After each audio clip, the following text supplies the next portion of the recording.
Olá, estamos de volta. E para você que ainda não estava acompanhando, né, a gente desde o começo, o assunto de hoje que o Sebastião está explicando é o complexo processo de individualização do espírito. Sebastião, para mim ainda tem essas dúvidas em relação a esses corpos, né? Como que se dá essa manutenção? Como que funciona isso? Emmanuel, na obra Pensamento e Vida, fragmento que nós colocamos também na obra, ele mostra que um átomo é uma cópia perfeita do sistema solar.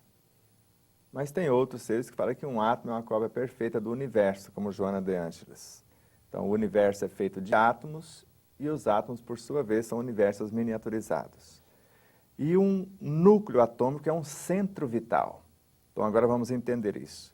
Então, a energia nêutron, que seria esse centro vital, ela relaciona com outros fragmentos dessa consciência nêutron e vai atraindo esses elementos para que eles passem por esse núcleo e transformem-se para nutrir os prótons, para revitalizar os prótons.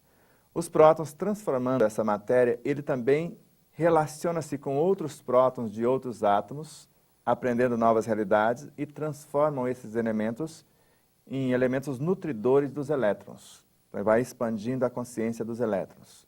E os elétrons relacionam-se no processo de valência, covalência, que é o mais conhecido, com outros elétrons, para equilibrar outros seres e aprender com outros seres que às vezes vêm a equilibrá-los, porque às vezes está faltando um elétron aqui, o outro vem compartilhar para que esse elemento atômico não desintegre.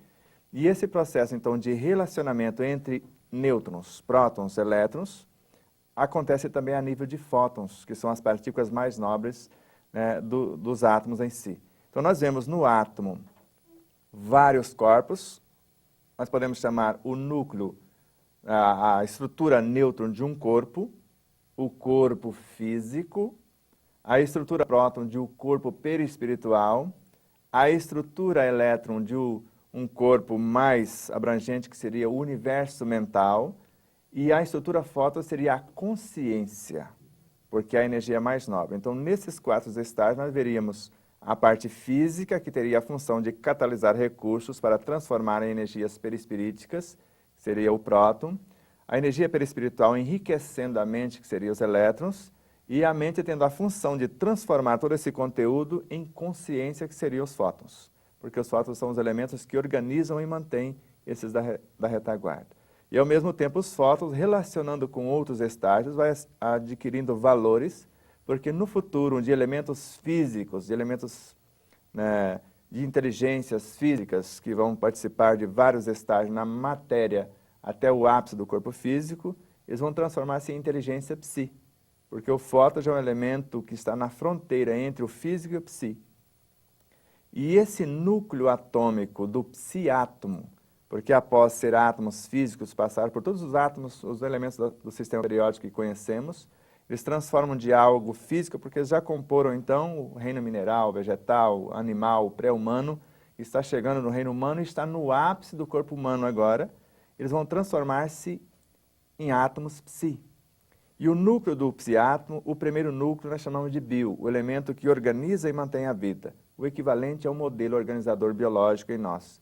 Uma das faixas conscienciais do perispírito, mas com várias camadas. O segundo núcleo do psiátomo, que nasce pelo trabalho do primeiro, que ele vai, a partir das experiências, vai formando o segundo núcleo, é o que nós chamamos de percepção e memória, que é o perispírito de fato que conhecemos no ser individualizado. E esse núcleo, que nós chamamos de núcleo perispiritual, o percepção e memória, atuando sobre o bio, para que as experiências somatizadas formem o terceiro, que é a inteligência e consciência. O inteligência e consciência seria a parte da consciência em si, mas o espírito agora, o ser individualizado, segundo Hernani Guimarães Andrade, na obra Psiquântico, fragmento que também está na obra, ele afirma que agora, com os psiátomos, juntando uma porção, nós construímos o espírito imortal, a consciência, a síntese, esse ser que já não dissocia, não perde mais a sua forma. Se até o corpo físico tudo dissocia, né, desorganiza e se organiza, morre e renasce, essa consciência formada a partir do psiátomo, ela vai se eternizando na forma. Por isso que o espírito não morre. nesse sentido de individualidade, e o espírito princípio inteligente também ninguém consegue desintegrá-lo, conforme está na questão 728 do Livro dos Espíritos. E na 140 falando da consciência do espírito que é indivisível. Uma vez individualizado como... Porque a energia que transformou no psiátomo é o que nós chamamos de instintos. Vai construindo os primeiros núcleos. A energia vital, os instintos, as sensações, as emoções, os sentimentos, até chegar no ápice da inteligência e consciência, que é um composto, uma aglomeração de virtudes, de valores a nível de amor incondicional. Tá. Sebastião, por exemplo, a gente tem afinidade com algumas pessoas no relacionamento do dia a dia, amizade, relacionamento amoroso, enfim. A gente tem afinidade com algumas pessoas e outras a gente costuma dizer, não vou com a cara, né? Nessa identificação com a outra pessoa, esses corpos também estão envolvidos? Ou é só o espírito? Ou é só a parte física, no caso do relacionamento? Ou todos os corpos também são atraídos, digamos assim, até pela amizade? Assim como dois átomos, quando se enamoram, no caso que eu citei, o sódio, o cloro, ou poderia ser dois hidrogênios, que até é um triângulo amoroso, né, com o oxigênio formando a estrutura, né, da molécula de água, ao mesmo tempo que eles têm esse relacionamento pessoal, eles têm um relacionamento mais expansivo. Por exemplo, uma cenoura, quando ela tem um relacionamento sexual com a terra, porque é como se ela fecundasse a terra e a terra lhe fecunda simultaneamente, então elas se misturam, porque duas realidades se unem, mas não é só a terra. Depois entra a água na história, entra o ar, entra a luz, e esses elementos retardatários vêm todos no embalo para sintetizar numa só realidade. Então esses relacionamentos vão somatizando. Quando os dois seres...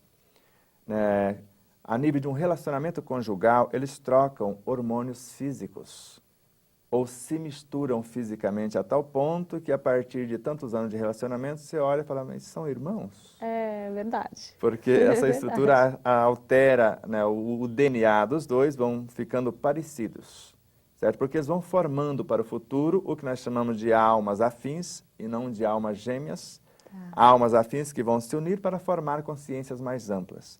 E a nível psíquico, na troca de afetividade, agora o gesto de carinho, nós trocamos energias perispirituais.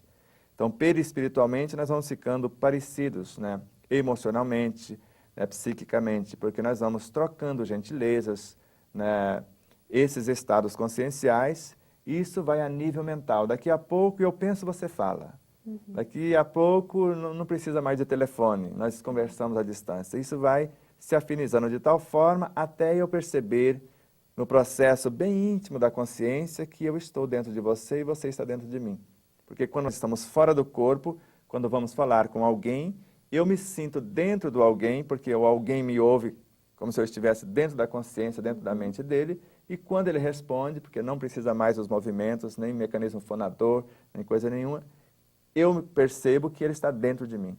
E aí já somos uma só realidade, porque fazemos parte desse todo e, como parte integrante desse conjunto, nos sentimos. O mais incrível, o mais grandioso nesse processo é que nesse estágio que nós chegamos a nível de amor incondicional, eu não sinto mais que eu sou parte de Deus. Eu me sinto o próprio Deus. Eu sinto que eu sou parte da natureza num estágio. Agora, eu sou a natureza. A minha preocupação é de cuidar de todo mundo, né, ao mesmo tempo. Então, a preocupação com uma plantinha, com um alimento, com tudo que existe, porque tudo aquilo faz parte de mim e eu estou em tudo aquilo ao mesmo tempo. Então, uma só realidade. Então, a coisa vai se dinamizando e expandindo a esse ponto. Tá. A gente comentou nos programas anteriores dessa questão de influenciar o pensamento, o outro, né, no trabalho, por exemplo, influencia no meu pensamento, se ele está com pensamentos negativos, acaba influenciando.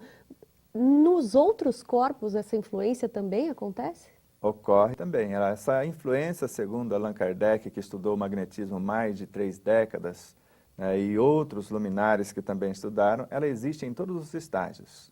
Então, uma simples flor, como eu estava observando outro dia na Fraternidade Espírita Joana de Ângeles, em Três Lagoas, então uma flor rosa, né, mais ou menos dessa cor, mais avermelhada, né, e uma branca. Só que no mesmo caule tinha duas rosas, uma branca e eu já amei cor-de-rosa. Não era vermelha, mas não era branca. Então teve um relacionamento ali, pintou um clima entre a rosa vermelha e a branca e elas já se cruzaram. E a terceira unidade, que seria ali a somatização da branca com a vermelha, já deu uma rosa, né, cor-de-rosa. A gente chama de rosa, mas é rosa branca, rosa, mas agora a rosa com a cor de rosa mesmo. Então é muito interessante esse relacionamento, porque nós interferimos sem perceber na estrutura do outro, às vezes até invadimos o espaço do outro, querendo mudar o outro, que não seria o ideal. A atitude deveria ser sempre um convite, o meu exemplo, né, estimulando o outro a experimentar o que eu estou vivenciando. Ou o exemplo do outro me convidando a experimentar novos sabores. Não ele me pressionando para que eu faça o que ele quer, como se ele fosse o dono da verdade, mas seria uma parceria, né, onde seria útil, agradável para ambos, ou para o meio ou para o contexto onde vivemos. Ok. Sebastião, eu vou deixar uma pergunta para o próximo bloco e eu queria que você explicasse ainda, que nós comentamos, né, anteriormente, se um espírito pode estar em vários lugares e os corpos também podem estar em vários lugares. Mas eu vou deixar essa pergunta no ar, daqui a pouquinho a gente volta e o Sebastião vai responder isso. Não sai daí.